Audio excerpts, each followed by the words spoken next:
जैसा कि last episode में हमने देखा था कि मास्टर एजेंट का ड्रैगन पॉट असल में हेवनली रॉल्म का एक अल्केमी फर्नेस थी, जिसे रिपेयर करने के बाद शियार हेवन में वापस ले जाने की फिराक में है। लेकिन मास्टर एजेंट ने एकदम सही वक्त पर वहां आके शियार का सारा प्लान बिगाड़ दिया। वहीं पर डैन हुआंग सेक ने अपने सैंडविच बन बेचने के लिए दावा किया था कि जो भी इस बन को खाएगा उसके हेवन में असेंड होने के चांसेस हैं। तो मास्टर एजेंट तुरंत ही उस शेफ से मिलने चले गए, मगर वहां जाने के बाद उन्हें पता चला कि असेंशन की बात तो कियानहुआन माउंटेन के लोगों ने स्प्रेड की है। तो अब मास्टर एजेंट इस कियानहुआन माउंटेन के मास्टर से मिलना चाहते थे।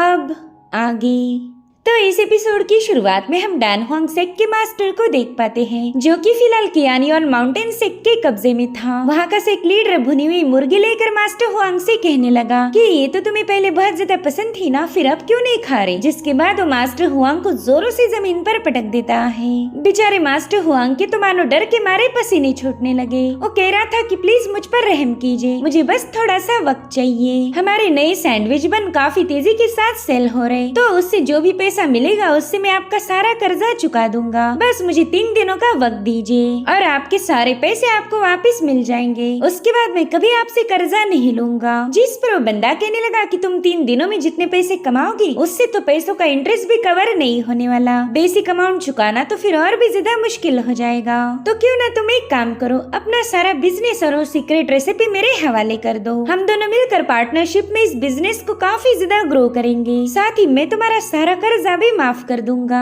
लेकिन मास्टर हुआंग इसके लिए राजी नहीं था। वो सेक लीडर से कहने लगा कि ये हमारे फैमिली का बिजनेस है, हम कई सौ सालों से इसे चलाते आ रहे, तो इसे मैं ऐसे ही आपके हवाले नहीं कर सकता। प्लीज आप मेरे फीलिंग्स को समझ लीजिए। मेरे एंसेस्टर की कड़ी मेहनत को मैं दांव पर नहीं लगा सकता। एटलीस्ट हमारी इतनी पुरानी दोस्ती की खातिर मुझे और थोड़ा सा वक्त दीजिए। दोस्ती का नाम सुनते ही तो उस बंदे ने मास्टर हुआंग को चोक करते हुए हवा में उठा लिया। वो कह रहा था कि मैंने तो तुम्हें एक आसान रास्ता बताया था, मगर तुमने उसके लिए मना कर दिया। ऊपर से तुम हमारी दोस्ती का नाम लेकर मुझे ब्लैकमेल कर रहे हो। लेकिन ये सारे बहाने मेरे सामने नहीं चलने वाले। अब तो मुझे तुम पर सख्ती बरतनी होगी। इतना कहते साथ ही उसने मास्टर हुआंग को केज में पटक दिया। वो कहता है कि अब तुम खुद डिसाइड करो कि तुम्हें अपनी जिंदगी प्यारी है या फिर अपना फैमिली बिजनेस। इधर मास्टर हुआंग तो उस मैजिकल केज से बाहर भी नहीं आ सकता था कि तभी वहाँ पर एक बंदा पहुँच गया। वो अपने मास्टर को बताता है कि कोई हमारे सेक्ट में घुस चुका है और वो बंदा आपसे मिलना चाहता। जिस पर वो मास्टर कहने लगा कि हमारे सेक्ट में तो कोई ना कोई आता ही रहता, इसमें नई बात क्या हो गई, जाओ जल्दी से उसे यहाँ से दफा कर दो और आइंदा से ऐसी छोटी मोटी बातें लेकर मुझे डिस्टर्ब ना किया करो। मगर वो कल्टीवेटर कह रहा था सीनियर, वो बंदा आपसे मिले बिना नहीं जाने वाला। दरअसल वो ऊजी पैलेस का मास्टर है। अब ये सुनकर वो मास्टर हंसते हुए कहने लगा कि वो बंदा भले ही फेमस है, लेकिन मेरे कियानहुआन माउंटेन को चैलेंज नहीं कर पाएगा। चलो देखते ही वो यहाँ पर क्यों आया होगा। और फिर हॉल से बाहर आते हुए मास्टर थोड़ा सा शॉक हो जाता है, क्योंकि उसके ढेर सारे चमचे मास्टर एजेंट के हाथों मारे गए थे। इतना ही नहीं, मास्टर एजेंट बड़ी आराम से वहाँ पर बैठे हुए हैं। तो बंदा उनसे पूछने लगा कि क्या तुम ही ऊजी पैलेस के नए मास्टर हो। हालांकि मास्टर एजेंट इसका जवाब नहीं देते। वो तो कह रहे थे कि यहाँ पर बहुत ही कमजोर स्पिरिचुअल एनर्जी है, मैं ज्यादा देर तक यहाँ नहीं रुकने वाला। जिसके बाद वो कियानहुआन माउंटेन के लीडर से पूछते हैं कि बताओ तुमने ऐसा दावा क्यों किया कि ये बन खाने के बाद मैं असेंट हो जाऊंगा। क्या तुम्हें हेवनली असेंशन का नॉलेज है? क्योंकि मैंने ढेर सारे बंस खा लिए लेकिन अभी तक हेवन में असेंट नहीं हुआ। जो सुनते साथ ही वो मास्टर जोर जोर से हंसते हुए कहने लगा कि तू तो एक नंबर का बेवकूफ है, तुझे तो इतना भी समझ नहीं आया कि वो तो बस एक सेल्स स्पीच था। तो मास्टर एजेंट कंफ्यूज होकर सेल्स स्पीच के बारे में सोचने लगे कि आखिर ये क्या चीज है। तो केजिन उन्हें समझाने लगी कि जो भी चीज बेचनी है उसके बारे में लोग झूठी अफवाहें फैलाते और कॉमन लोग उन अफवाहों पर यकीन करके उसे खरीद लेते हैं। इसमें दुकानदार का फायदा होता है और मामूली लोगों का नुकसान। अगर सिंपल शब्दों में बताया जाए तो इस बंदे ने झूठ बोला था। जो सुनते साथ ही मास्टर एजेंट कहते ना ऐसा तो नहीं चलेगा, तुम ऐसे चुनावी वादे नहीं कर सकते। अब तुमने अगर असेंशन की बात की है तो जल्दी से मुझे असेंड करो। मैं वाकई हेवन में जाना चाहता हूँ, इसलिए तो मैंने इतने सारे बन खरीदे थे। जिस पर वो मास्टर कह रहा था अरे हेवन तो बहुत दूर है, क्यों ना उसके पहला मैं तुम्हें सीधे हेल में पहुँचा दूँ। देख बच्चे, मेरे पास ज्यादा वक्त नहीं है और मैं भी असेंड करना चाहता हूँ और उसके लिए मुझे कल्टीवेशन पर फोकस करना पड़ेगा। तो मैं तुम्हारे जैसे फालतू लोगों के साथ बातें करके अपना वक्त जाया नहीं कर सकता। तुमने तो यहाँ आकर मेरा मूड पूरी तरह से खराब कर दिया, इसलिए अब भाड़ में जाओ। और इतना कहते साथ ही उस बंदे ने मास्टर एचिन पर अटैक कर दिया, मगर मास्टर एचिन अपनी डिवाइन पावर्स का यूज करते हुए तुरंत ही उस अटैक को डिस्ट्रॉय कर चुके, जो देखकर ही वो बंदा थोड़ा सा शॉक हो गया। वो सोच में पड़ गया कि आखिर इस बंदे पर मेरे हमलों का असर क्यों नहीं हो रहा। मास्टर एचिन कह रहे थे कि ऐसी फायरबॉल टेक्निक मैंने मॉर्टर रेल में किसी के पास नहीं देखी थी। ये तो मुझे बड़े ही मजे की लगी। क्या यही वो कल्टीवेशन मेथड है जिसका यूज करके हम हेवन में असेंड हो सकते? अगर ऐसी बात है तो मुझे इसका मैनुअल दे दो, मैं भी इसे सीखना चाहता हूँ। जिस पर मास्टर कहने लगा कि ये तो बस एक basic C fire control technique है, मगर तुम्हें तो इसका जरा भी नॉलेज नहीं। इसका सीधा मतलब ये होगा कि तुम बहुत ही बड़े फ्रॉड हो। लोग तो बेवजह ही तुम्हारी तारीफें कर रहे थे। खैर मेरे पास वो मैनुअल तो नहीं, मगर हाँ मैं तुम्हें ऐसे ही सिखा सकता हूँ। बस मेरे अटैक को डॉज मत करना, और हाँ तुम्हें मुझे मास्टर बनाना पड़ेगा। साथ ही साथ मेरे सामने 3 बार अपना सिर झुकाओ। जो सुनते साथ ही केजिन उस बंदे पर भड़क गई। वो कह रही थी बेवकूफ, तुझे पता भी है तो किससे बदतमीजी कर रहा? हमारे मास्टर एचिन इनविंसिबल है, वो इस दुनिया के कल्टीवेशन जीनियस है। तेरी ये 2 कौड़ी की फायर टेक्निक तो बस कुछ ही सेकंड में सीख जाएंगे। इधर मास्टर एचिन ने फायर तो जला ली थी, मगर उस पर इनका कोई कंट्रोल नहीं था। और सोचते कि इस मॉर्टल वर्ड की टेक्निक काफी ज्यादा अजीब है। उन्हें वो आग के साथ खेलता हुआ देखकर सभी लोग उनका मजाक उड़ाने लगे। साथियों मास्टर केजिन से कह रहा था कि तेरा मास्टर एचिन जीनियस तो नहीं, मगर हाँ बहुत बड़ा लूजर है। मगर कोई नहीं, आज मैं इसे फायर टेक्निक जरूर सिखाऊंगा। देखो इस तरह से फायर को होल्ड करना है और फिर उसे बॉल का शेप देना है। फिर जैसे ही तुम्हारा फायर बॉल तैयार हो जाए उसे जोरों से अपने ओपोनेंट पर रिलीज कर दो।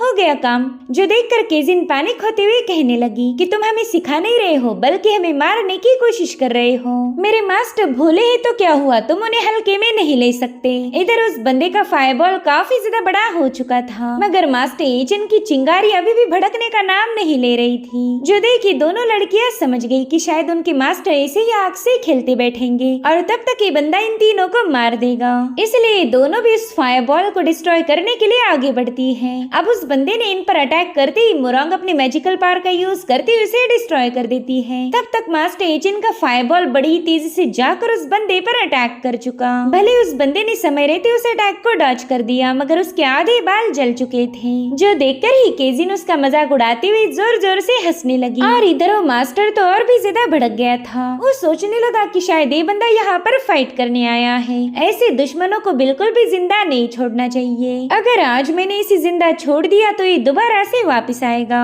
इसलिए वो बंदा तुरंत ही जोर जोर से तालियां बजाते हुए अपने चमचों को वहाँ पर बुला लेता है, ताकि ये लोग मिलकर मास्टर एचिन का काम तमाम कर पाए। तभी मास्टर एचिन कहने लगे कि देखो मैंने तुम्हारे फायरबॉल वाली टेक्निक को सीख लिया है। अब जैसे ये लोग अटैक करने आगे बढ़े तब तक मास्टर एचिन हद से ज्यादा भयानक और विशाल फायरबॉल फॉर्म कर लेते हैं। उसे देखते ही इन सब की हालत खराब हो गई। इतनी सारी स्पिरिचुअल पावर को इमेजिन करना भी इनके लिए बहुत बड़ी बात थी, मगर मास्टर एचिन ने तो सारी पावर एक फायर बॉल में डाल दी है, जिसके चलते वो लोग अपनी जान बचा के इधर उधर भागने लगे। और उसी वक्त मास्टर एचिन ने उन पर तो नहीं मगर उनके हॉल पर अटैक कर दिया। ये फायर बॉल का अटैक इतना ज्यादा भयानक था कि वहाँ पर एक जोरदार एक्सप्लोजन हो गया। बस थोड़ी देर में वहाँ पर सब कुछ शांत हो गया था और फिर इन लोगों ने देखा कि उनका मेन हॉल तो गायब हो चुका है। इधर मास्टर हुआंग जिस पिंजरे में बंद था उस पर भी बड़े बड़े पत्थर हिट होने लगे। अब ये सारी तबाही मचाने के बाद मास्टर एचिन उसी बंदे के पास जाकर पूछते कि बताओ फिर मेरा फायरबॉल कैसा था, क्या तुम्हें ये देखकर मजा आया? खैर मैंने तो इसे अभी अभी मास्टर किया है, लेकिन समय के साथ मैं इसे और भी ज्यादा भयानक बना दूंगा। हालांकि उस बंदे की हालत तो ऑलरेडी खराब हो चुकी। वो जानता था कि मास्टर एचिन से पंगे लेना उसके लिए सही नहीं होगा, इसलिए वो फटाफट से वहाँ से भाग निकला।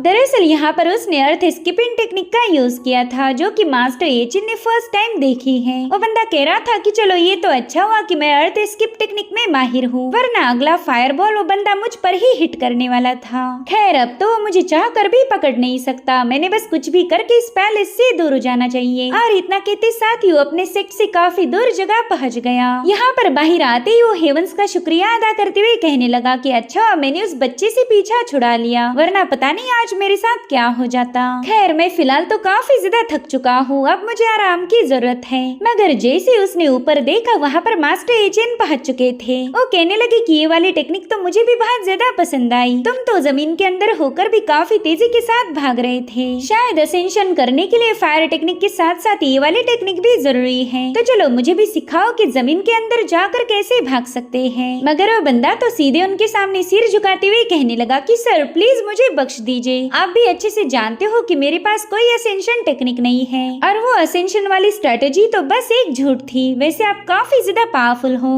तो प्लीज मुझे ही अपना डिसाइपल बना लीजिए। अगर आपने मुझे अपना डिसाइपल बना लिया तो मैं यहाँ से काफी दूर जाकर कल्टीवेट करूंगा। मेरी वजह से आपको कोई डिस्टर्ब नहीं होने वाला। जिस पर मास्टर एजेंट कहने लगे कि मैं झूठे लोगों को डिसाइपल नहीं बनाता और फिर उन्होंने एक ही लात में उस बंदे को उड़ा दिया। जिसके बाद वो वापिस उसी हॉल के मलबे में पहुँच गए थे तो मुरोंग ने उनके लिए गर्मा गर्म रोस्टेड चिकन बनाकर उन्हें सर्व किया। इधर केजिन भी कियान हुआन के ढेर सारे जेवर पहनकर वहाँ पर आ चुकी थी। वो कहने लगी मास्टर यहाँ पर तो ढेर सारे पैसे हैं जिससे हमारी काफी दिनों का गुजारा चल जाएगा। वहीं पर हम कियानुआन के सर्वेंट को देख पाते जो कि अब मास्टर एजेंट के लिए काम कर रहे थे। यहाँ पर मास्टर एजेंट को डीप सी जेड का खजाना मिल चुका था जिससे मास्टर एजेंट तो नहीं मगर केजिन काफी ज्यादा खुश है। इस बंदी को तो खुद से ज्यादा ट्रेजर से प्यार था और ये बात उसने कई बार साबित कर दी। अब इन लोगों ने उस केज को भी मलबे से बाहर निकाल लिया जिसमें मास्टर हुआन कैद था। उसका ऐसा काला मुंह देखकर तो बेचारी केजिन डर के मारे ही नीचे गिर गई। मास्टर हुआन को तो यकीन ही नहीं हो रहा था कि वो इस एक्सप्लोजन में जिंदा बच गया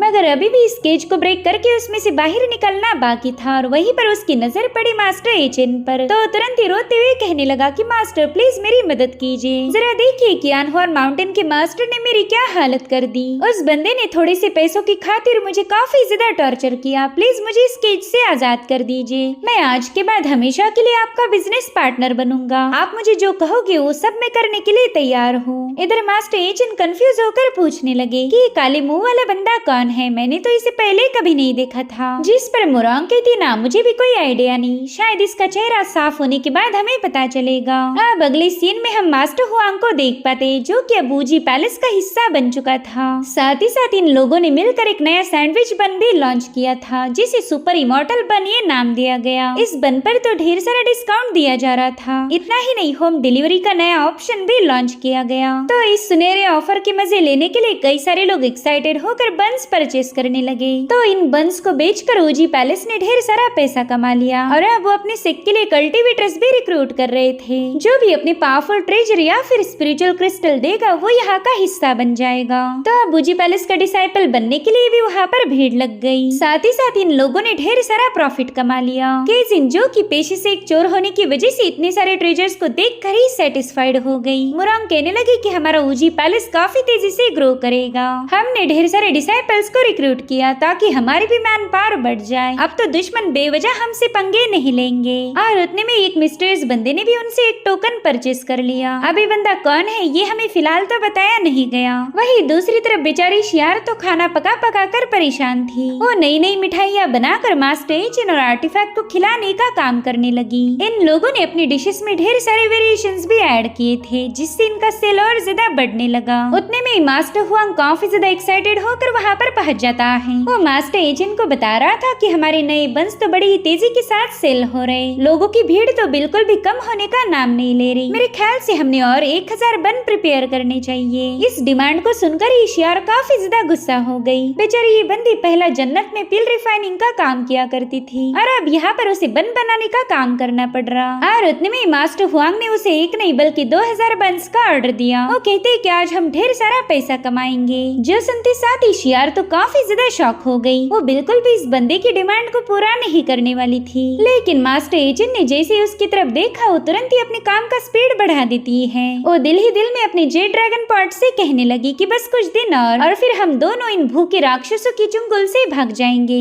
मैं दोबारा से तुम्हें हेवन में ले जाके रहूंगी। और इसी के साथ एपिसोड यहीं पर एंड हो जाता है। Thank you so much for watching. Bye bye, take care.